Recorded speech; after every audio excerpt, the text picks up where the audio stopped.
Vamos a dar inicio entonces ya a esta segunda unidad, ¿ok? En la cual estaremos abordando, como observan acá, el diagnóstico interno y esa generación de estrategias que estén orientadas al cumplimiento de los objetivos empresariales, ¿ok?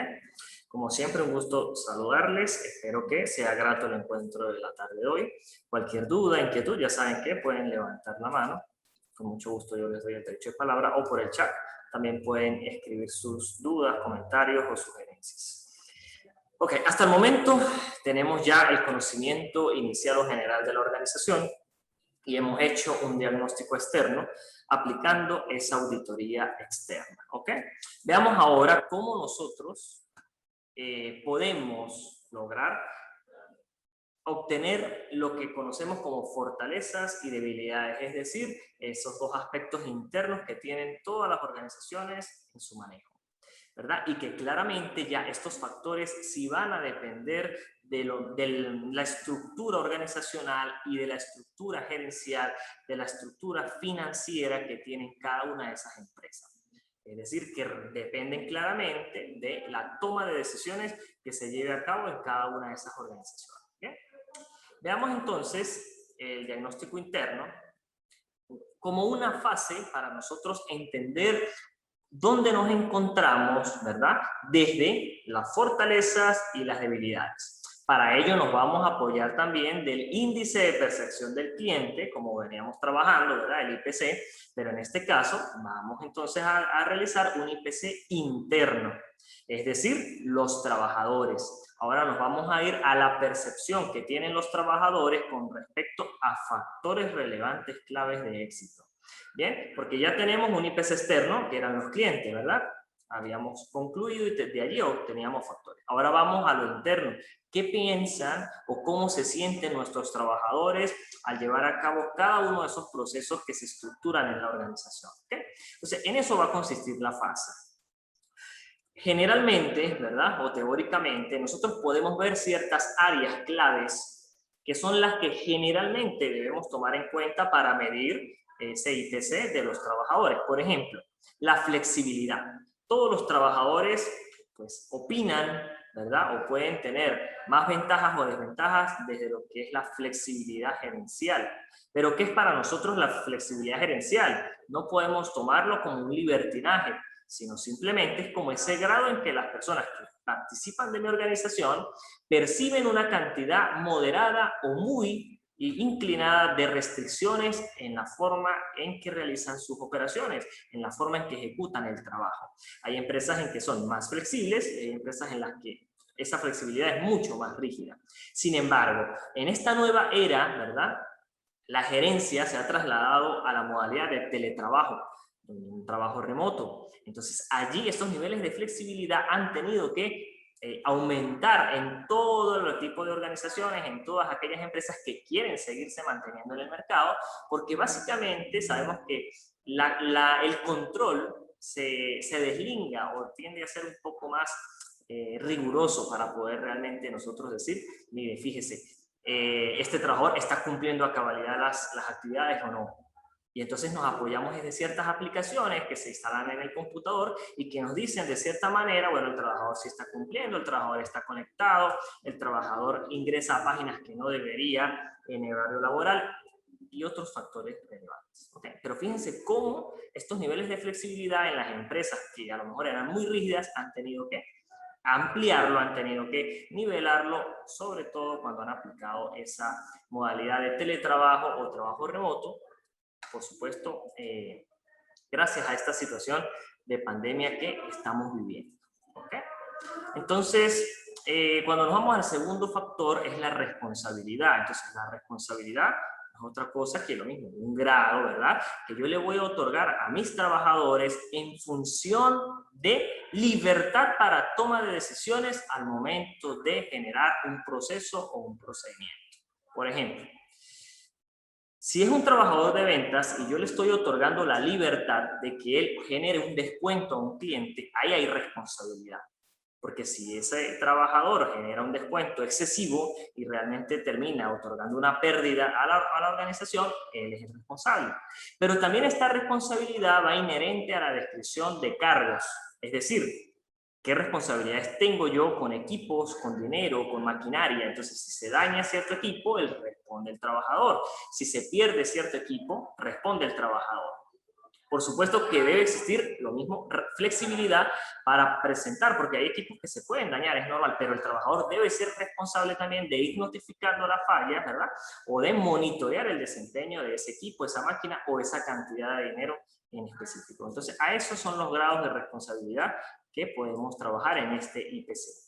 La valoración del desempeño, por supuesto que es una etapa indispensable en el manejo del recurso humano, porque todos los trabajadores deberían tener una evaluación del desempeño que permita generar recompensas, que permita generar tranquilidad laboral, pero también que permita retroinformar los procesos y mejorar constantemente ese mismo desempeño, ¿ok? Que nos digan a nosotros en qué estamos fallando para la mejora, pero también saber decir esas cosas en las que no estamos o en las que estamos fallando constantemente. Entonces, por eso habla de que es un énfasis que los empleados perciben lo que se pone en su buen desempeño en el trabajo, ¿verdad?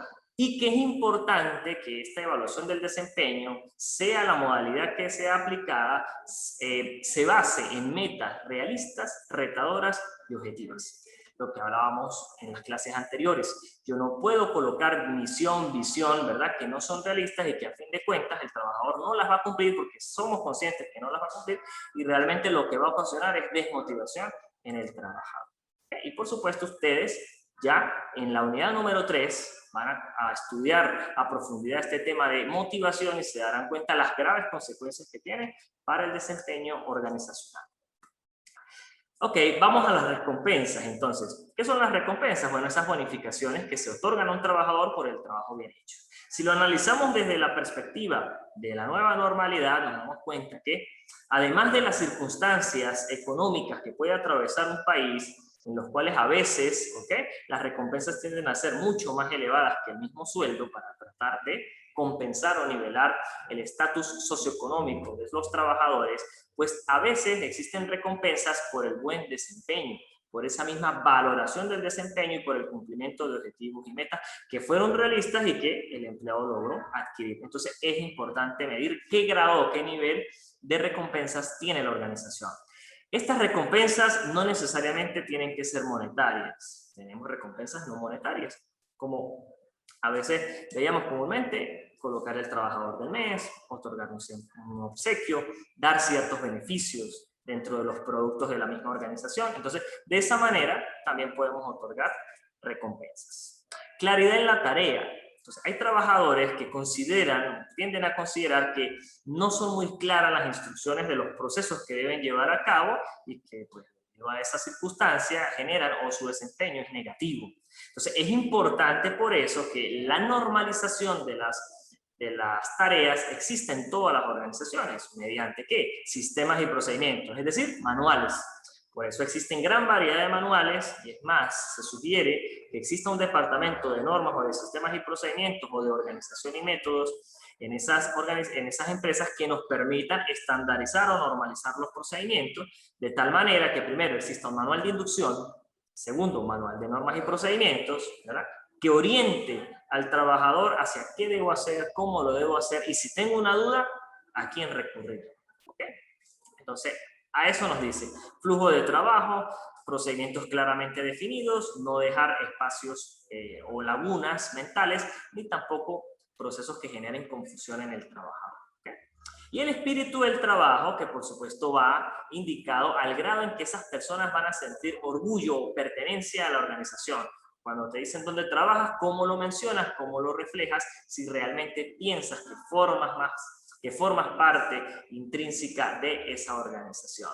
Porque bien es cierto, a pesar de esta nueva normalidad, pues sea la organización o la modalidad en cómo se trabaje, generalmente pasamos más tiempo en el trabajo que en otras actividades, a veces hasta familiares. Entonces, ese espíritu de trabajo debe mantenerse en alto para que la productividad laboral sea, pues, una variable que siempre esté presente en todas las organizaciones. ¿Okay? Entonces, bueno, básicamente, repito, estos son los factores que debemos tomar en cuenta al momento de generar ese IPC o determinar los factores que le vamos a preguntar igualmente en una encuesta, en una entrevista a los trabajadores para facilitar el cálculo del IPC interno. Bien.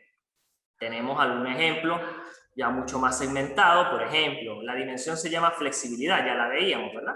Aquí están las dimensiones que acabamos de explicar. Entonces, la dimensión flexibilidad, un factor relevante, por ejemplo, puede ser la hora de entrada o salida. Ahí hay flexibilidad. No libertinaje. No te van a decir, puedes llegar a la hora que quieras, puedes salir a la hora que quieras. No. Pero, bueno, la entrada es a las 8, tienes 10-15 minutos de flexibilidad. La salida es a las 6, puedes irte si has cumplido tu tarea 15 minutos antes. Bien, entonces a eso se refiere la dimensión flexibilidad con la hora de salida o de entrada. También la podemos ver a lo mejor con las horas de almuerzo, ¿sí? Entre comidas, si hay esa flexibilidad. ¿Qué sé yo? Yo les estoy colocando, como siempre, algunos ejemplos, ¿ok? De los cuales ustedes se pueden orientar, pero por supuesto allí puede ir cualquier factor relevante que sea considerado dentro de los casos particulares de cada empresa. ¿Okay?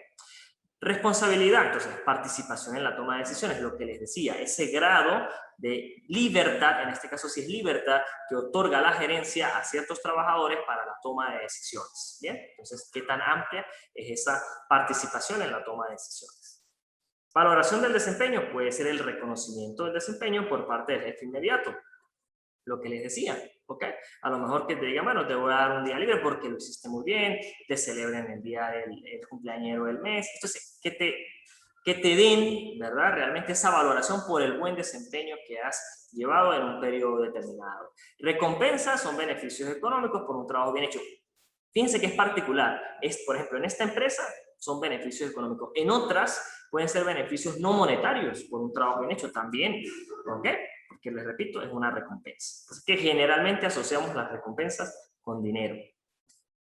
Claridad en la tarea, entonces claridad en las metas y objetivos de la organización, ¿verdad? Y el espíritu del trabajo, pues si existe o se fomenta el trabajo en equipo y esas relaciones interpersonales. Por supuesto que, ¿qué nos mide el IPC? Que quiero que también les sirva, ¿ok? O les quede de aprendizaje. El IPC es un indicador, por eso es índice, que nos permite medir el clima organizacional.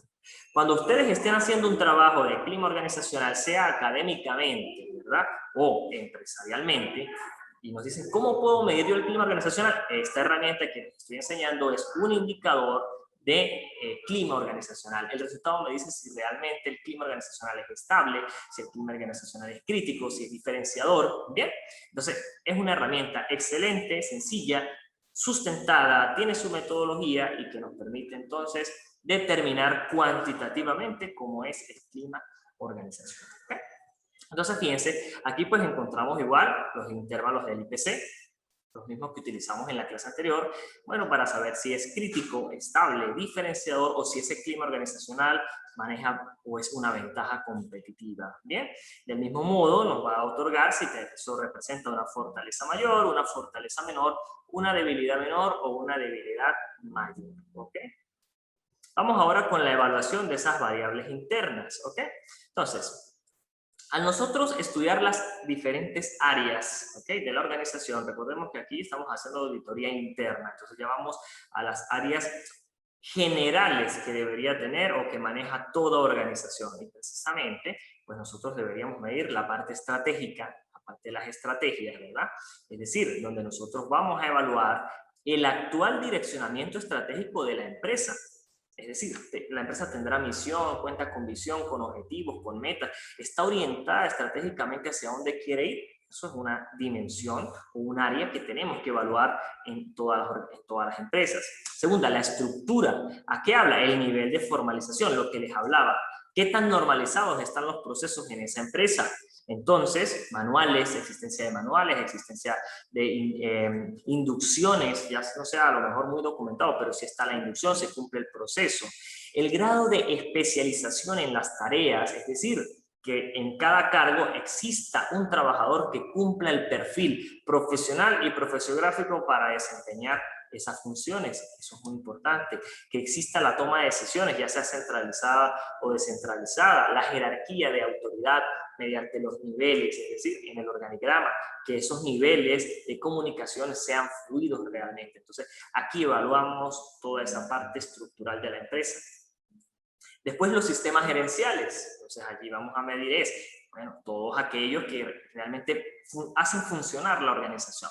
Hay sistemas gerenciales que pueden ser más amplios, otros que son más pequeños, todo depende del tamaño de la empresa, características, objetos, pero básicamente es la existencia de los sistemas gerenciales y cómo se llevan a cabo. ¿Será que existen esos controles en esos mismos sistemas gerenciales? O la información que llega no se sabe si realmente sale, si el cliente cancela, no sabemos si realmente se le otorga el producto. Entonces, ¿cómo se está funcionando esa sistematización de los procesos dentro de mi empresa?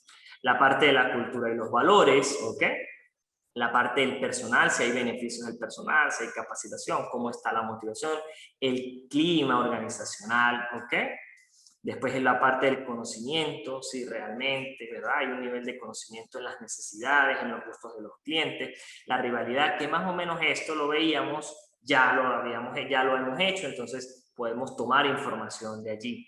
¿Ok? ¿A qué me refiero? ¿Será que la empresa ya ha realizado una auditoría externa? Eso es conocimiento. Allí hay una fortaleza porque ya tiene ese estudio realizado. Si no lo ha realizado, pues me va a representar una debilidad porque no conozco esa situación actual de mi empresa en cuanto a los aspectos externos. La infraestructura y equipos, procesos y la parte de finanzas. ¿Ok? Entonces, estas 9 áreas nos van a permitir a nosotros obtener factores claves de éxito desde el punto de vista interno. ¿Bien? ¿Para qué? Para construir una matriz. Ya ustedes aprendieron y la gran mayoría ha desarrollado la matriz de evaluación de factores externos. ¿Ok? Ahora vamos a hacer, es el mismo procedimiento, pero va a ser una matriz de evaluación de los factores internos. Ahora vamos a colocar factores internos claves, una ponderación, calificamos y vamos a obtener un total ponderado. ¿De dónde van a obtener esos factores internos claves? De la descripción de la empresa y de todos estos factores y dimensiones que hemos visto. Por supuesto, uno de los factores internos clave que debe ir allí sí o sí es el IPC.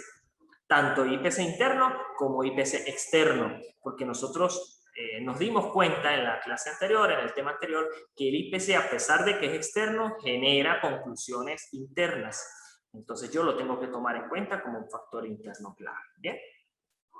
Y la forma de evaluar, pues ya en este caso no hablaríamos de amenazas, de oportunidades, sino que estamos viendo si son del mismo modo una debilidad mayor, entonces calificamos con 1, una debilidad menor calificaríamos con 2, fortaleza menor con 3 y fortaleza mayor con 4. ¿Ok? Y el total ponderado pues viene dado de la ponderación multiplicado por la calificación. ¿Bien? Generalmente es el mismo procedimiento que venimos trabajando. Vámonos entonces ahora con la parte del establecimiento de las estrategias. Ya nosotros hasta aquí hacemos solamente la matriz de evaluación de perfil interno y ahí arrojamos un resultado. Perfecto. Nos damos cuenta, obviamente analizamos cómo estamos, si tenemos más debilidades, más fortalezas. Eso lo hacemos en una conclusión que vamos a ver en el caso práctico. Pero ¿para qué nos sirve todo eso? ¿Para qué nos sirve la auditoría interna y la auditoría externa? Para generar o establecer esas estrategias que permitan realmente cumplir objetivos empresariales. ¿Ok? ¿Con base a qué? Primero, al análisis de la situación actual. Lo están observando en pantalla. ¿Ok? ¿Cómo sé yo más o menos qué estrategias debo aplicar? Entonces yo debo construir esta matriz que se llama matriz IE, ¿ok? O el análisis de la matriz interna y externa, se abrevia IE, interna y externa, ¿ok? Que nos dice que consiste en graficar o puntear realmente los valores cuantitativos que se han obtenido en los diagnósticos anteriores o en las auditorías anteriores. Entonces, fíjense, aquí en la parte vertical o en el eje de las Y, ¿sí? Nosotros debemos representar el ambiente externo, es decir, el resultado que obtuvimos en la matriz externa. Recordemos que ahí también se valoraba del 1 al 4, entonces si me dio 2.5, 4, 1, 3.4, entonces aquí yo coloco, muy bien, me guío, ¿dónde estoy? Entonces, eso me sirve para realmente llegar a un análisis de la situación actual empleando la matriz de análisis interno y externo, que es lo que me va a permitir, pues, generar o diseñar propiamente esas estrategias que estén orientadas al cumplimiento de objetivos empresariales. ¿Ok? Entonces, les decía, esa matriz pues tiene en el eje vertical el ambiente externo, que es la matriz externa, ¿bien? ¿Qué es esa matriz externa? El resultado que obtuvimos de la matriz de factores externos vistos en la clase anterior. De allí arrojaba un número, ¿verdad? Que decíamos, bueno, estamos con más amenazas o estamos con más oportunidades. Entonces, ese número es el que nosotros vamos a representar aquí. Entonces, por ejemplo, 2,1, 3,4, 4, 1. Bien, entonces, dependiendo del resultado obtenido, nosotros lo representamos en el vertical. Y en el horizontal, fíjense que me habla de ambiente interno, entonces es el resultado de la matriz interna que acabamos de obtener allí. Lo mismo, esto me va a medir el nivel de fortalezas o debilidades que tiene mi organización. Y por supuesto eso me genera un punto en alguno de estos cuadrantes que ustedes observan aquí. En función del cuadrante en donde obtenga esa intersección del ambiente externo y el ambiente interno, pues hay unas zonas que me van a decir a mí qué debo hacer estratégicamente con mi organización. Entonces, fíjense, la primera zona se denomina zona crezca y desarróllese, ¿sí? O crezca y desarrolle. ¿Cómo sé yo cuándo tengo que aplicar estrategias de crecer o de desarrollo? Entonces, cuando cae en el cuadrante 1, en el cuadrante 2 y en el cuadrante 4, ¿ok? Fíjense aquí, cuadrante 1, cuadrante 2 o cuadrante 4. Si cae en alguno de estos tres cuadrantes, entonces estamos en una zona para crecer y para desarrollarnos. Nos dice entonces que generalmente nosotros deberíamos conseguir allí empresas con grandes fortalezas y oportunidades en el entorno. Es lógico, ¿verdad? Porque son entonces aquellas que tienen una matriz interna muy cercana a 4, fíjense aquí, ¿verdad? Y también tienen un ambiente externo, una matriz externa muy cercana a 4.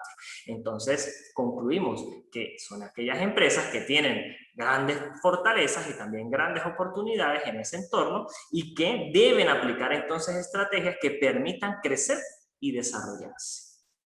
Si ya caemos en la siguiente zona, que es la zona de resista, generalmente la zona en la cual deberían encontrarse las empresas en este tiempo de pandemia, porque nos dice a nosotros, no estamos mal, pero tenemos que subsistir en el tiempo, tenemos que sobrevivir, ¿verdad? Para tratar de crecer, de llegar a una zona de crecer y desarrollo. Entonces, esto nos lo va a decir el cuadrante número 3, cuadrante número 5 y cuadrante número 7. Si caemos en alguno de esos tres cuadrantes, debemos estar en una zona de resistencia. Nos dice que es una zona intermedia, ¿verdad? ¿Y qué concluimos? Bueno, que hay áreas de las 9 áreas que acabamos de explicar, esas 9 áreas, hay algunas de ellas que tienen grandes debilidades, ¿verdad? Y que son provechosas oportunidades, es decir, que podemos tener también una variedad entre amenazas, fortalezas, oportunidades y debilidades. ¿Qué les recomiendo yo? Tomar nuevamente esa matriz interna, tomar esa matriz externa y buscar cuáles fueron los factores claves internos y externos en los cuales estoy fallando. ¿Para qué? Para resistir mejorando esos factores que tengo allí. ¿Ok? Entonces, a eso se refiere esa zona de resista. Pero si nos vamos a la última zona, que es la peor zona estratégica que podemos, o en la que nos podemos encontrar como empresa, es aquella que se denomina coseche o elimine. Sin embargo, nosotros como visionarios en estos tiempos de pandemia, también debemos ver esta zona de cosecha o elimine como una oportunidad ya sea para diversificarnos en un nuevo mercado, una oportunidad para mejorar al 100% o una oportunidad para aplicar reingeniería. Esa reingeniería que es todo ese tipo de herramientas que podamos tener, pero para cambios radicales, para decir, mire, si estamos fallando en esto, ya no lo vamos a hacer porque vamos a cambiar el área, vamos a cerrar esa área, ya no vamos a vender este producto, vamos a cambiar otro producto. Entonces, son decisiones gerenciales drásticas. A eso se refiere esta zona. Sin embargo, bueno, cuando estamos en la zona de cosecha, elimínese cuadrante 6, cuadrante 8 y cuadrante 9. Aquí nos dice que es la zona en la cual esas organizaciones pues tienen grandes debilidades, ¿verdad? Hay pocas fortalezas y que por supuesto pues estamos abarrotados externamente de amenazas y de pocas oportunidades en ese mercado. Bien, es la zona más complicada, pero les repito, nosotros como emprendedores, como visionarios y sobre todo en esta época de pandemia, pues debemos pensar en que si caemos en zona de cosecha, elimínese, ¿cómo podemos hacer para subir a una zona de resistencia y posteriormente a crecer y desarrollarnos? Bien. Ok, y ya entonces, como estamos claros en cuál debe ser la zona y cómo voy a direccionar mi estrategia, ¿verdad? Pues ya hablo de un plan de acción. ¿Cómo voy a generar yo ese plan de acción? Bueno, estableciendo objetivos estratégicos, que es la finalidad de la planificación estratégica. Planes de acción hay muchos y los podemos ver en cualquier área. Me voy al área de producción, puedo hacer un plan de producción. Me voy al área de mercadeo, yo puedo hacer un plan de mercadeo. Me voy al plan de finanzas, yo puedo tener un plan de finanzas. Pero aquí estamos viendo desde la parte estratégica, ¿ok? Entonces yo debo establecer objetivos estratégicos, ¿bien? Para luego, ¿qué? Formular estrategias. ¿Estrategias de qué tipo? Entonces, fíjense. Aquí hay una gama. Por supuesto que podemos reinventar nuevas estrategias, pero teóricamente aquí hay algunas. Estrategias M y E, ¿qué significa? Bueno, estrategias que puedo aplicar con base a los resultados obtenidos en esa matriz interna y externa. Primero, estrategias agresivas. Entonces, penetración de mercados. ¿En qué consiste la penetración de mercados? En aumentar el número de clientes penetrando un mercado diferente. Entonces, a ver, ¿quién me dice cuándo aplicaría, por ejemplo, penetración de mercado? ¿Quién me da un ejemplo? ¿Qué me dice en función de la penetración de mercados? ¿Cuándo la aplicarías tú? Cuando estamos en una zona de crecer y desarrollarnos, en una zona de resistencia o en una zona de cosechar y eliminar. ¿Me puedes repetir la pregunta, por favor? Claro. Fíjese, aquí vamos en la formulación de estrategias, ¿sí? Entonces, esa formulación de estrategias, teóricamente vemos que hay una que denominamos estrategias agresivas, ¿sí? Y que dentro de esas estrategias agresivas encontramos la penetración de mercado. ¿En qué consiste? En que tenemos que aumentar el número de clientes, pero buscando un mercado diferente. Entonces yo pregunto, ¿cuándo aplicarías tú esa estrategia? Penetración de mercado, aumentar el número de clientes. Por aquí estoy leyendo unos comentarios y dice que lo aplicarían cuando el producto es conocido. ¿Cuándo aplicaría yo, por ejemplo? Me voy a algo mucho más sencillo para el análisis. Fíjense, si yo estoy en la zona de crecer y desarrollarme, eso significa, como nos dimos cuenta, que tenemos altas fortalezas y altas oportunidades. Entonces, nosotros no deberíamos aplicar una penetración de mercado porque estamos bien. Lo que tenemos que hacer es mejorar esos procesos que nos permitan, pues, estabilizarnos en el tiempo, ¿ok? Pero ¿qué pasa? Cuando yo estoy en la zona de resista, yo sí puedo llegar y decir, bueno, voy a aplicar penetración de mercados. ¿Por qué? Porque voy a estudiar aquellos productos que a lo mejor no me están generando rentabilidad y busco otros nuevos productos. Pero como dice el compañero en el chat, tienen que ser productos conocidos porque son los que van a tener facilidad en esa incursión de mercado. ¿Ok? Porque no me puedo poner a innovar creando nuevos productos que no conozco realmente si van a servir o no, es decir, si van a ser factibles. Entonces, allí es donde me serviría la penetración de mercado, ¿sí? Por ejemplo. ¿Y lo hemos visto en épocas de pandemia? Por supuesto. Por supuesto que ahora vemos a lo mejor fotocopiadoras en las cuales venden alimentos. Entonces, fíjate cómo están buscando un mercado diferente, porque el objetivo de la fotocopiadora es prestar servicio de artículos de oficina, pero ahí tú consigues harina, ahí tú consigues azúcar, ¿sí? Ahí tú consigues algún otro servicio, o por ejemplo, en el caso, dan asesorías contables y jurídicas, pero a su vez dan clases particulares de XY. Entonces, ¿cómo se diversifica en mercados distintos? Eso es lo que habla esta penetración de mercado. Y por supuesto que es agresiva porque tiende a cambiar radicalmente lo que estoy haciendo. ¿Ok? Bueno, fíjense, cuando nosotros hablamos de desarrollar el mercado, ¿en qué debo también o qué voy a tomar en cuenta yo para decir, bueno, vamos a tomar esa estrategia agresiva? Primero, debo estar bien posicionado, ¿ok? Porque al menos la fidelidad de la marca o la fidelidad del producto tiene que ser muy buena para mi empresa. Porque eso significa que yo lo que debo aplicar allí, además, o sea, esa sería la estrategia, pero los objetivos, las actividades que voy a llevar a cabo tienen que ser netamente mercadeo o marketing, porque es la única forma en que yo empiece a aplicar, por ejemplo, las 4P del mercadeo desde otra óptica. Primera, el producto. Entonces yo tengo que ver cómo mejoro el producto. Un simple cambio en el empaque, por ejemplo, en las condiciones del producto, requerimientos, cambios mínimos. ¿Qué puedo cambiar en el producto? O en tal caso, el producto si se encuentra bien, gracias, ha tenido la aceptación, perfecto. No tocamos el producto, vendría la siguiente P. ¿Cuál es la siguiente P? Bueno, la siguiente P yo hablaría, por ejemplo, entonces de los precios. ¿Será que yo puedo generar una estrategia agresiva de costos y precios? Entonces yo diría, bueno, vamos a minimizar por ejemplo, a veces un poco la rentabilidad, puede minimizar un poco la ganancia y entonces eso puede atender a aumentar las ventas, ¿ok? Es cumplir ese refrán que dice, a veces perdiendo se gana, y realmente es así. También les comento, no generalmente una alta rentabilidad es buena, porque yo puedo tener una alta rentabilidad unitaria, pero resulta que vendo muy poco. Entonces, a veces yo prefiero tener una rentabilidad muy pequeña, pero volúmenes de venta muy grandes que superen, y por supuesto van a superar la rentabilidad de aquellas empresas que a lo mejor tienen altos márgenes de rentabilidad. Yo tengo que saber jugar con eso, entonces puedo jugar con precios. Plaza, como me comentan por aquí en el chat, ¿verdad? Plaza, entonces son esos canales de distribución, cómo acorto esos canales de distribución, cómo los mejoro, y por supuesto, lo hemos visto en esta época de pandemia, que esos canales se han tratado de minimizar entre el contacto directo que existe en comprador y empresario, o entre el vendedor y el comprador, ¿ok? Y las promociones están apareciendo, están retomando nuevamente en estas épocas, a pesar que han sido de crisis, las empresas han tomado la iniciativa de mejorar esas promociones por radio, por televisión, por redes sociales, que es uno de los aspectos más comunes. Entonces, allí es donde puedo mejorar esto del desarrollo de mercado, ¿ok? Y el desarrollo de producto, que es otra estrategia agresiva, pues habla de, todas vamos a aumentar el número de clientes, pero es en un producto específico a través de la innovación de ese producto o servicio. Aquí es donde yo debo conocer si tengo productos estrella.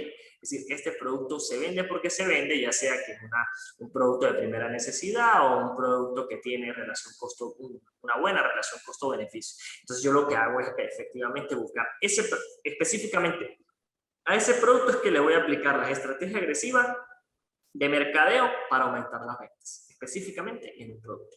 Ojo también con esto. ¿De qué dependerá? Uno de los factores que puede depender la decisión de esto, del dinero, financieramente. A lo mejor él nos convendría un desarrollo de mercado, pero eso es en general, es abarcar todo el mercado. Si yo no cuento financieramente, ¿verdad? Para empezar, por ejemplo, un marketing de guerrilla, entonces yo qué diría, no, vámonos a un desarrollo de producto y empezamos desde abajo. Voy a tomar solo el producto estrella, a él le hago la inversión de marketing y poco a poco voy entonces aplicando varios desarrollos de producto. Ya tengo la estrategia de este producto, ahora voy a otro producto y así sucesivamente. Tenemos estrategias que son estrategias de diversificación. Nos habla de productos diferentes. Es incursionar en nuevos negocios, ¿ok? Entonces tenemos la concéntrica, que son productos de la misma área, ¿verdad? Es decir, para los mismos clientes, para la misma segmentación, pero con clientes o compradores distintos. Ojo con esto, por ejemplo. Yo estoy en una empresa de supermercado, o yo estoy en una empresa de un servicio, por ejemplo. Perfecto. El servicio se va a mantener porque son productos de la misma área, pero ¿qué hago yo? La segmentación ya está. Lo que hago yo es tratar de cambiar el gusto del cliente, agregar, o lo que se conoce como el valor agregado. Yo agrego valor a ese producto y entonces estoy ofreciendo mayor calidad, pero es el mismo servicio. Entonces, esas estrategias de diversificación, bueno, veíamos, puede ser concéntrica, puede ser horizontal o puede ser conglomerado, ¿bien? Tenemos estrategias de integración, que son estrategias de integración vertical o estrategias de integración horizontal. Esto lo veíamos en la misma análisis de las fuerzas de Porter. Cuando vimos las fuerzas de Porter, pues allí veíamos qué tan fácil era que los proveedores entraran a competir o qué tan fácil era que los clientes entraran a competir. Entonces a eso se le llama integración vertical, ¿sí? O integración horizontal. Las estrategias defensivas, entonces ya es la parte de la reducción, cuando vamos a la búsqueda de costos. Esto tiene que ir en la zona de resista o en la zona de coseche, de eliminación, ¿okay? En la última zona. Allí podemos aplicar esas estrategias defensivas, por ejemplo, la de reducción de costos. Lo que es la parte de desprenderse de aquellos productos o servicios de baja participación en el mercado, los que conocemos como esos productos hueso, ¿okay? Que no generan alta rentabilidad y que pues, es mucho más factible es sacarlos del mercado y buscar innovación en productos. La liquidación, venta de equipos mobiliarios, es decir, liberación de activos que sean fáciles de generar liquidez, es decir, dinero para poderlo transformar en bancos, en caja y cubrir esa parte de deudas que podamos tener al corto plazo. ¿Ok? Y la última, como les comenté en las clases anteriores, la quiebra. Esa es una estrategia defensiva y como lo ven, es estratégico. Irnos a la quiebra termina siendo estratégico. ¿Por qué? Dice, si ninguna de las estrategias anteriores funciona, la organización asume la quiebra para librarse de compromisos con proveedores y trabajadores. ¿Ok? Pero también el análisis que hicimos anteriormente, esta estrategia a veces retoma lo que es la parte de generar rentabilidad al momento de cerrar, liquidar, queda algo a seguir manteniendo la empresa en marcha. ¿Ok? Tenemos de otra perspectiva lo que son las estrategias genéricas de Porter, ¿okay? Otra clasificación de las estrategias. Yo puedo irme por el liderazgo en costos, puedo irme por la diferenciación o por un enfoque en costos o diferenciación. ¿Ok? Pero tengo que estar claro que el autor de estas estrategias es Porter, ¿ok? Él las denominó así, estrategias genéricas. Ahora vamos a la parte de las tácticas. Vimos también, o espero yo que realmente haya quedado claro que hay una gran diferencia entre una estrategia y una táctica, ¿verdad? Esas tácticas son movimientos que vamos a hacer para, obviamente, el cumplimiento de estrategia. Entonces aquí hay un conjunto de tácticas que nosotros podemos aplicar, ¿verdad? Para alcanzar la estrategia. Si a veces la estrategia la vemos a lo macro, es decir, es muy compleja llevarla al corto plazo, entonces podemos ir implementando tácticas al corto plazo o al mediano plazo que me permitan facilitar la implementación de estrategias a largo plazo. ¿Ok? Una de ellas, por ejemplo, el empowerment, ¿sí? Que consiste en otorgar poder y responsabilidad al trabajador en su puesto de trabajo. Entonces, ojo aquí, si yo observo que hay una debilidad, ¿ok? En el análisis interno que veíamos como una de las áreas y a su vez como uno de los factores la responsabilidad que yo le otorgo al trabajador, entonces puedo empezar por allí. Aplico el empowerment. Táctica, aumento los niveles de responsabilidad y de toma de decisiones de los trabajadores y puedo mejorar esa área. ¿Bien? Otra ya es la parte mercadeo, entonces es el benchmarking, ¿ok? Dice que coloquialmente es conocido como un espionaje empresarial. Consiste en determinar el indicador que queremos mejorar, pero cotejando con empresas competitivas. Esto ha traído un dilema, ¿verdad? Tiende a ser bastante delicado, depende, por supuesto, de la regulación de cada país o de cada estado o de cada región en la cual se vaya a aplicar, pero se sigue aplicando. Es esos casos a veces que empresas hasta envían trabajadores a que busquen empleo en su competencia, la competencia no lo conoce, los contrata, ellos espían, ¿verdad? Buscan, entonces, destruir realmente al competidor de una forma muy agresiva. Entonces, ya esto termina siendo poco ético, pero es una de las tácticas que muchas empresas aplican, pero que termina siendo delicado porque donde se llegue a detectar puede llevar también entonces a una quiebra deslindada desde el punto de vista de las acciones legales que se puedan tomar en su contra, ¿ok? Pero existe y se llama así benchmarking o benchmarking. Como también puede hacerse de la forma más sencilla, que es nosotros o X personas visitar al competidor, probar sus productos, consumirlos y entonces se observa más o menos como ese tipo de estudio de la oferta en qué consiste, cuántas mesas tiene, cuántas máquinas tiene, ok, más o menos cuántos trabajadores maneja, qué productos ofrece, los precios, entonces más o menos eso también se pudiese hacer desde otra perspectiva, ok. La parte de la reingeniería, se las comentaba, entonces es un cambio radical en los procesos. Cuando hablamos de reingeniería, cambio radical en los procesos. ¿Ok? La fusión, entonces yo busco fusionar, buscar otros accionistas, puede ser para el aumento de capital, también puede ser fusionar empresas del mismo ramo o de ramo distinto, porque si mi estrategia es diversificarme o si mi estrategia es buscar nuevos productos, entonces allí yo puedo aplicar esa fusión. Mi empresa con otra empresa para facilitar esa diversificación en el mercado. ¿Okay? La adquisición de otras empresas, alianzas estratégicas, el joint venture, ¿sí? Que no es otra cosa que, dice, táctica similar a la alianza estratégica, pero ojo, solo que esta no es por gusto, sino que es forzada. Es decir, el mismo mercado nos obliga a afianzar y a generar esa alianza. ¿Ok? No es mutuo, generalmente a veces no llega por mutuo acuerdo, sino que el mismo mercado, condiciones oferta y demanda, nos obliga a aliarnos. ¿Ok? Lo que son los clústeres, las franquicias, otorgamiento de licencias, el outsourcing, ¿ok? Que es una táctica muy ampliada, muy aplicada, pero que, por ejemplo, en nuestro país, pues generalmente no es permitido.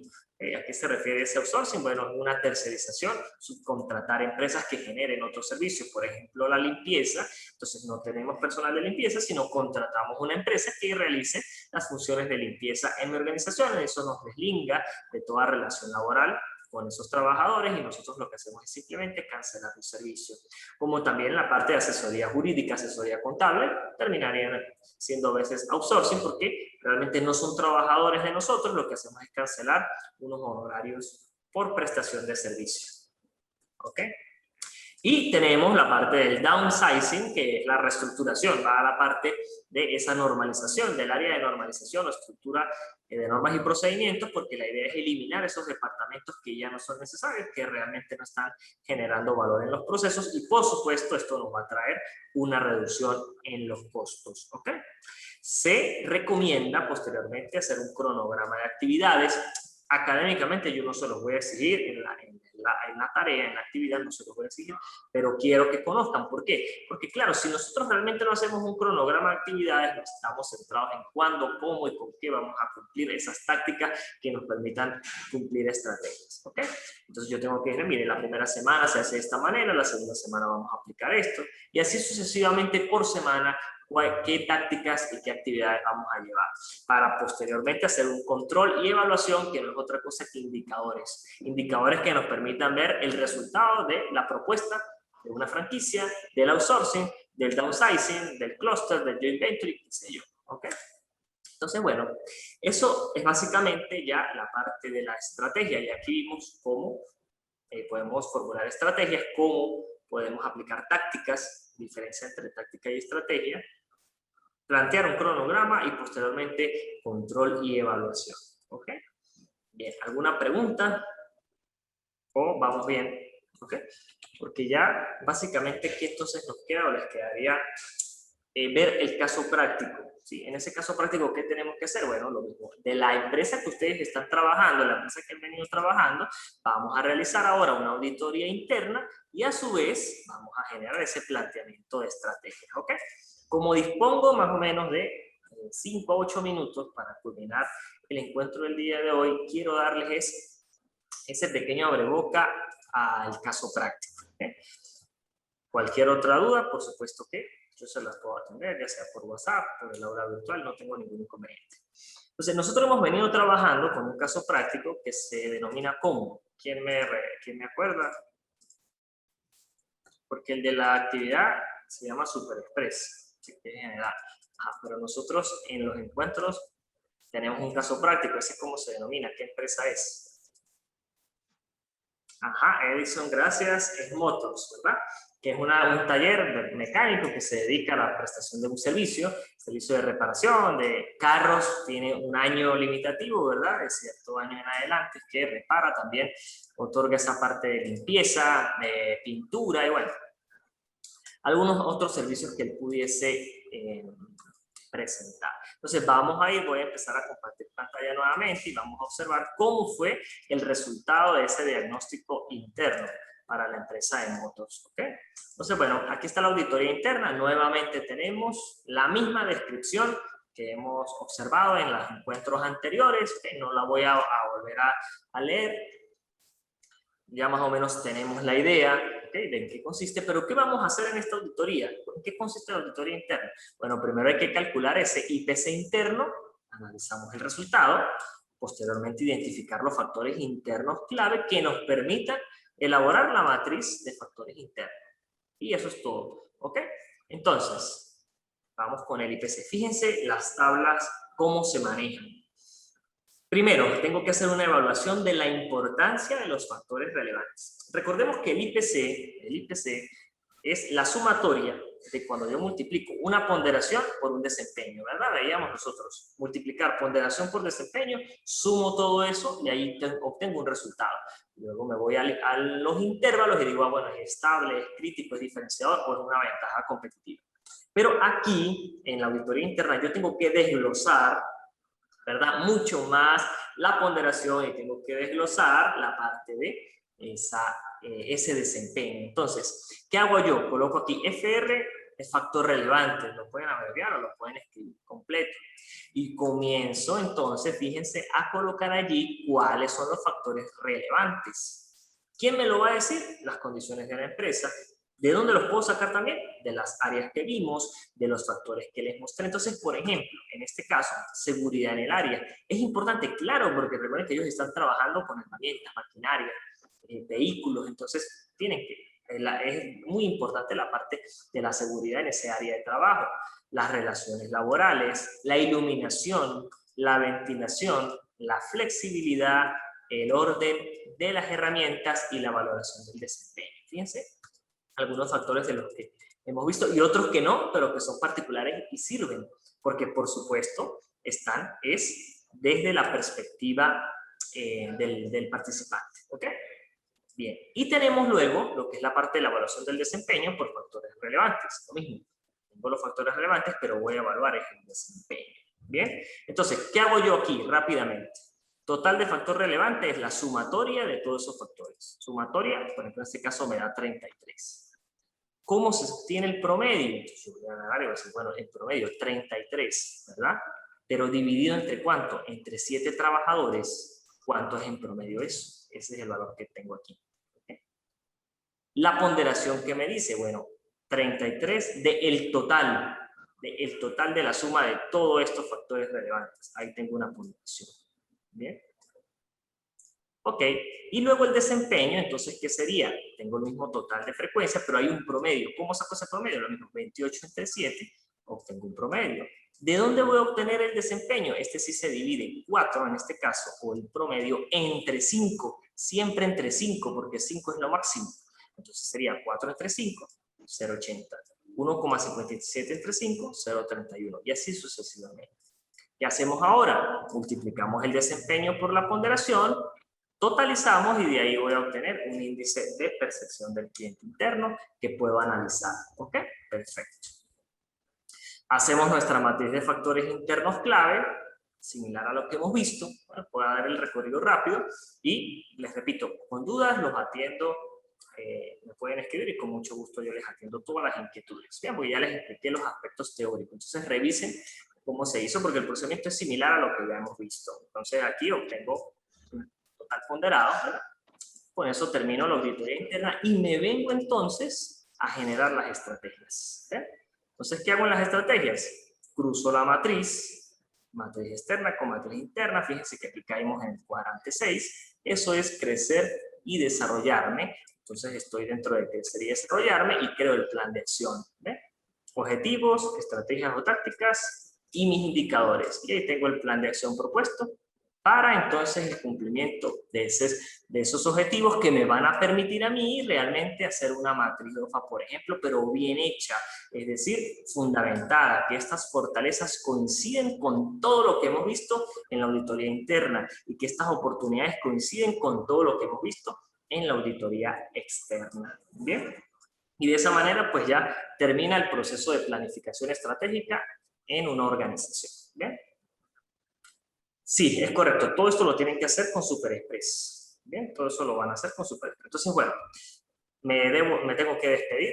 Sí, realmente fue un placer para mí ser facilitador de todos ustedes en esta área, en este seminario de habilidades empresariales. Es probable que ya este es el último encuentro de mi parte. La próxima semana empezarán ya el módulo 3 con el doctor Giorgi. Pero, sin embargo, cualquier duda, cualquier inquietud, ya saben que me pueden contactar. Realmente agradecido, bueno, y espero que también haya sido de bastante provecho esta parte de planificación estratégica. ¿Okay?